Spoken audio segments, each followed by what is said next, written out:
Number 17 on our house inspection checklist would entail inspecting the roof. Now, I do not recommend anyone going up on top of the roof and inspecting it if you're not comfortable. One slip and fall off the roof and your home inspection isn't going to be doing anyone any good. So if you are going to go up, make sure that you have a nice rubber sole that isn't smooth, plenty of traction.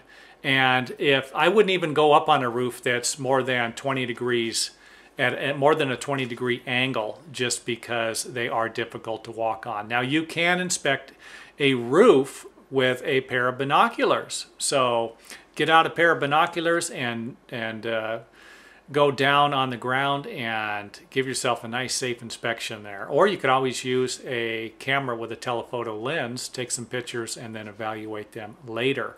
With digital cameras, you can do wonders. So you will be looking for any loose or missing shingles, any type of visible damage. You are looking for holes. Now, if you see a shingle, an extra shingle that's laying up on your roof, and you're thinking, where did that come from? Well, guess what? It probably came from your roof. So find out where that missing shingle came from. These things just don't mysteriously pop up and, hey, I got the roofer must have left an extra shingle on there. I don't know if that's going to be the case all the time. You will also be looking for any type of corrosion. If you have any of your metal flashing around your fireplaces or your vent pipes that are sticking out, protruding out of the roof, any corrosion, some of these pipes and the metal flashing will need to be painted and maintained every once in a while. So any corrosion, any visible damage is going to be a sign that you have a problem. Now, another area you should look at would be up against the building. So if the flashing or the building where it butts up against the roof, and this isn't going to be the case on a single-story house most of the time, it would be where you have a roof butting up against a wall or a chimney.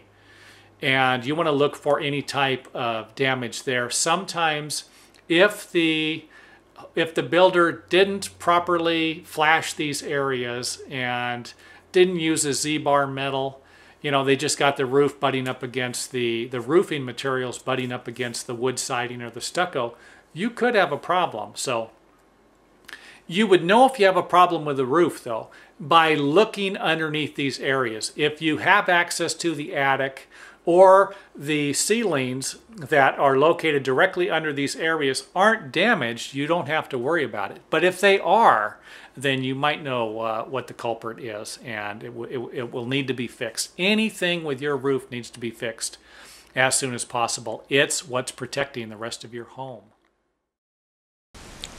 If you own a house, you should inspect it regularly. But how can you inspect a home if you don't know what to look for? If you're not looking for a complicated checklist or something that wasn't written in a language that you can't understand anyway, do yourself a favor and visit this website today. The most valuable investment you have must be protected and inspected.